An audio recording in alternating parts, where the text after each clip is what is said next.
एक गांव में एक बंजारा अपने दो लड़कों के साथ रहता था। वह सुबह जल्दी उठता और ऊंट गाड़ी पर सामान रखकर पास ही शहर में बेचकर आता था। यही उसका रोजाना का काम था। एक दिन की बात है। रोज की तरह बंजारा अपनी ऊंट गाड़ी में सामान रखकर बेचने के लिए निकल गया। जब बंजारा शहर में पहुंचा तो वहां पर उसकी मुलाकात एक सेठ से हुई। सेठ ने पूछा, तुम्हारी पूरी गाड़ी का क्या मोल है? ज्यादा झकझक मत करना, पूरे 5,000 रुपए लूंगा। सेठ ने कहा, देख भाई, तुम्हारी जुबान सर आंखों पर। तुमने कहा 5,000 रुपए लूंगा, तो मैं तुम्हें गाड़ी के 5,000 रुपए ही दूंगा। चलो अब गाड़ी को जल्दी से मेरी हवेली पर ले चलो। यहाँ से हवेली थोड़ी ही दूर है। बंजारा सेठ के साथ उसकी हवेली पर चला गया और वहां जाकर अपनी गाड़ी को खाली कर दिया। फिर सेठ ने उसे राजी राजी 5,000 रुपये पकड़ा दिए। लेकिन बंजारा जब ऊंट को जोत कर गाड़ी वापस ले जाने लगा तो सेठ ने उससे कहा, खबरदार बंजारे, जो गाड़ी और ऊंट को हाथ भी लगाया। मैंने गाड़ी और ऊंट का मुंह मांगा मोल तुम्हें चुकाया है। अब ये गाड़ी और ऊंट मेरे हैं। ये बता, मैंने सामान का मोल भाव कब किया था? मैंने तो ये कहा था कि गाड़ी का क्या मोल है। तो तुमने मुझसे बिना झक झक किए 5,000 रुपये मांगे थे। तो मैंने भी तुम्हें राजी खुशी बिना झकझक किए 5,000 रुपये दिए। गाड़ी खरीदते समय ऊंट भी तो जूता हुआ था। बाल सफेद हो गए हैं, पर छोटी सी बात तुम्हारे समझ में नहीं आई। इतना कहकर सेठ चुप हो गया। बंजारा हक्का बक्का सा अटकता हुआ कहने लगा, ऊंट तो जूता हुआ था सेठ जी, परंतु मैंने तो सामान का मोल किया था। ऊंट और गाड़ी कहीं 5,000 रुपए में मिलते हैं क्या? सेठ ने झल्लाकर कहा, परंतु मैंने तो पूरी गाड़ी का मोल पूछा था और मैंने तुम्हें गाड़ी के ही दाम दिए हैं। गाड़ी 5,000 रुपए में आती है या नहीं, यह तो तू ही जाने। अब भले आदमी, तू यह बता, मर्द की जुबान एक होती है या दो? चुपचाप यहाँ से चलता बन, वरना यहाँ से धक्के खाकर जाएगा। मेरी हवेली में किसी तरह का लड़ाई झगड़ा किया तो ठीक नहीं होगा। बेचारे बंजारे को सेठ ने बातों के जाल में फंसा लिया था। गाड़ी और ऊंट को यूं ही छोड़ते हुए बंजारे के तन बदन में आग लग रही थी।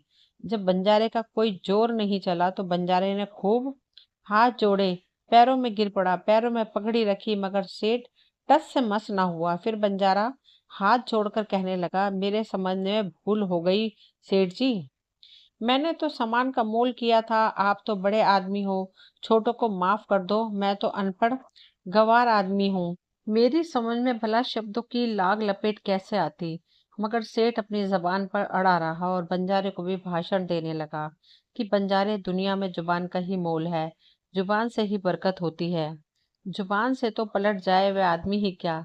ये तो गाड़ी और ऊंट है। जुबान के भरोसे तो लाखों का लेन देन होता है।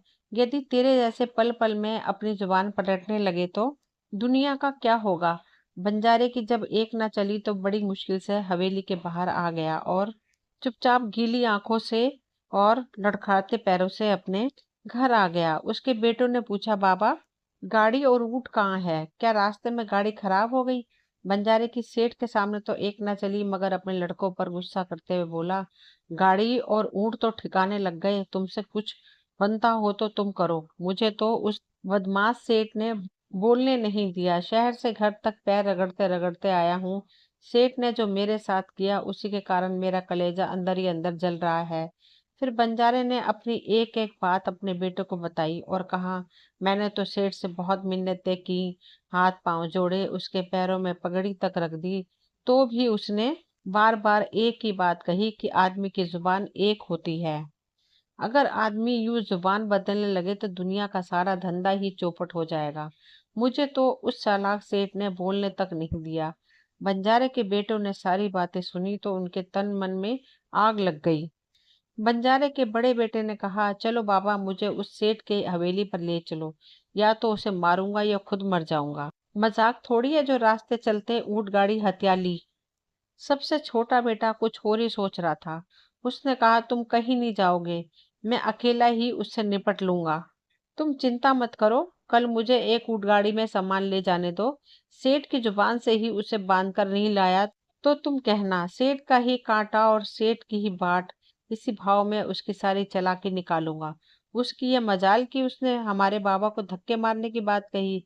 बंजारे का छोटा बेटा बड़ा होशियार था और ये बात सारे गांव वाले अच्छी तरह से जानते थे कि यह अपनी कही गई बात को पूरी करेगा। और दूसरे दिन वह लड़का ऊंट गाड़ी जोतकर और उसमें सामान भरकर शहर के उसी चौक पर जाकर खड़ा हो गया जहां पर पिछले दिन उसका बाबा सामान लेकर गाड़ी लेकर खड़ा था। बंजारे ने अपने बेटे को सेठ के बारे में सारे निशान पते बता दिए थे। उधर सेठ का भी कल का सौदा खूब अच्छा गया था, इसलिए उसी लालच में वह आज भी उसी जगह जा पहुंचा। सामान की भरी ऊंट गाड़ी दिखाई दी तो वह सेठ मन में फूला नहीं समाया।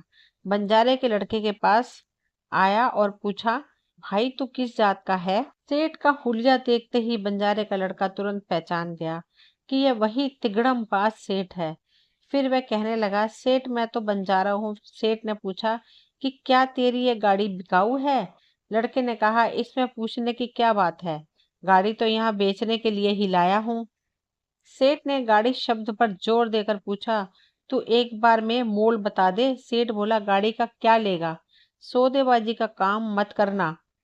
बंजारे के लड़के ने कहा कि सेठ जी फालतू की सौदेबाजी में ही रखा ही क्या है, आखिर आदमी को भी तो देखा जाता है। एक ही मोल बता दूं कि इस गाड़ी के लिए एक मुट्ठी भर सिक्के लूंगा, सौदा जमता हो तो बता दो। सेठ ने बंजारे के लड़के की बात सुनी तो सोचने लगा कि यह लड़का तो कल वाले बाबल से भी ज्यादा भोला है, आज तो बढ़िया गवार फंसा है। फिर भी सेठ ने ऊपरी मन से कहा कि देख भाई, गाड़ी के दाम तो तूने बहुत मांग लिए, पर सवेरे सवेरे भगवान की बेला में कौन माथा बच्ची करे, मुझे सब मंजूर है।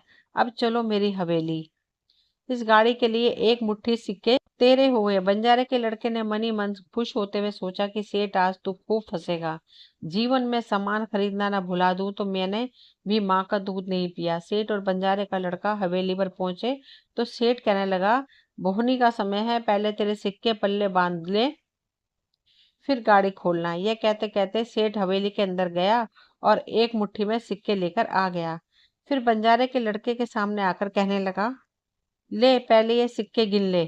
सेठ सिक्के देने के लिए मुट्ठी खोलने ही वाला था कि बंजारे के लड़के ने लपक कर उसकी मुट्ठी को पकड़ लिया और कमर में घुसा हुआ धारदार खंजर निकाला और बोला, सेठ जी सिक्के मुट्ठी से मत गिराना नीचे, ये मुट्ठी में ही रहेंगे। आज ही काबू में आए हो, सामान के नाम पर ऊंट और गाड़ी भी अगर साथ बिकते हैं तो सिक्कों के साथ तुम्हारी मुट्ठी भी कटेगी। इतना कहकर बंजारे के लड़के ने सेठ की कलाई पर खंजर को टिका दिया। सेठ तो सूखे हुए पत्ते की तरह थर थर कांपने लगा और चिल्लाने भी लगा और रोते रोते कहने लगा, छोड़ दे बंजारे, मैं तेरी काली गाय हूँ, कल वाली उड़गाड़ी भी अपने साथ ले जाना। मुझे क्या काम है उड़गाड़ी से, मैंने तो छोटा सा मजाक किया था। बंजारे के लड़के ने सेठ की कलाई मजबूती से पकड़ी हुई थी, उसे मरोड़ता हुआ कहने लगा, कल मेरे बाबा ने हाथ जोड़े पैरों में पगड़ी तक रख दी, लेकिन तुम्हारा दिल नहीं पसीजा। अब तुम मर्द होकर भी जुबान कैसे बदलते हो? मर्द की तो एक ही जुबान होती है और जुबान से तो लाखों का धंधा होता है। तुमने एक मुट्ठी सिक्कों की जुबान की थी या नहीं, बोलो। सेठ ने फिर हाँ कहने में ही अपनी भलाई समझी। फिर कहने लगा, जुबान तो की थी मगर सिक्कों के साथ मुट्ठी कटने का मुझे ध्यान नहीं था। अब तो तू जो कहेगा मैं वही करने को तैयार हूँ, बस मेरी कलाई छोड़ दे। बंजारे का बेटा सेठ की नकल करता हुआ कहने लगा, तुम्हें क्यों ध्यान रहेगा एक कमजोर आदमी की? ऊंट गाड़ी छीनते समय तो तुम्हें पूरा ध्यान था, अगर आज तुम्हें छड्डी का दूध याद नहीं दिलाया तो मेरी जात पर जूती। इतना कहकर बंजारे के लड़के ने फिर सेठ की कलाई पर खंजर की थोड़ी सी रगड़ मारी। सेठ तो बलि के बकरे की तरह कांपने लगा और कहने लगा, गाड़ी के ऊपर और 10,000 रुपये देता हूँ, बस मेरी कलाई छोड़ दे। सेठ की ऐसी हालत देखकर बंजारे का लड़का अंदर ही अंदर बहुत खुश हुआ और फिर बंजारे का लड़का मजाक करता हुआ कहने लगा, किस ताकत के जोर पर बेचारे भोले भाले गांव वालों से दगा करते हो? चलो अब मेरे पैरों में पगड़ी रखकर 7 बार नाक रगड़ो। सेठ ने सोचा, अगर हाथ सलामत बच गए तो पैरों में पगड़ी रखने से क्या बिगड़ेगा। झट से सेठ ने पगड़ी बंजारे के लड़के के पैरों में रख दी और लगा नाक रगड़ने। फिर बंजारे का लड़का कहने लगा, अब चुपचाप 10,000 रुपये ला कर दो और कल वाली उड़गाड़ी भी मेरे हवाले कर दो और अगर थोड़ी सी भी चालाकी की तो भीख मांगने के लायक भी नहीं छोड़ूंगा। सेठ के मुंह में जैसे गुड़ की डली रख दी हो। वह कुछ नहीं बोला, चुपचाप ऊँट गाड़ी और 10,000 रुपए गिनकर खुद ही बंजारे के लड़के की जेब में डाल दिया। बंजारे का लड़का तो हंसता हुआ अपने गांव की तरफ निकल गया, मगर सेठ की समझ में आ गया कि उसका भी कोई गुरु हो सकता है। दोस्तों, ये कहानी यहीं तक थी। मुझे उम्मीद है आप सभी को पसंद आई होगी। अगर पसंद आई हो तो चैनल को सब्सक्राइब करें, वीडियो को लाइक शेयर करें। कहानी सुनने के लिए आप सभी का तहे दिल से शुक्रिया। मिलती हूँ एक नई कहानी लेकर, तब तक के लिए सभी का धन्यवाद।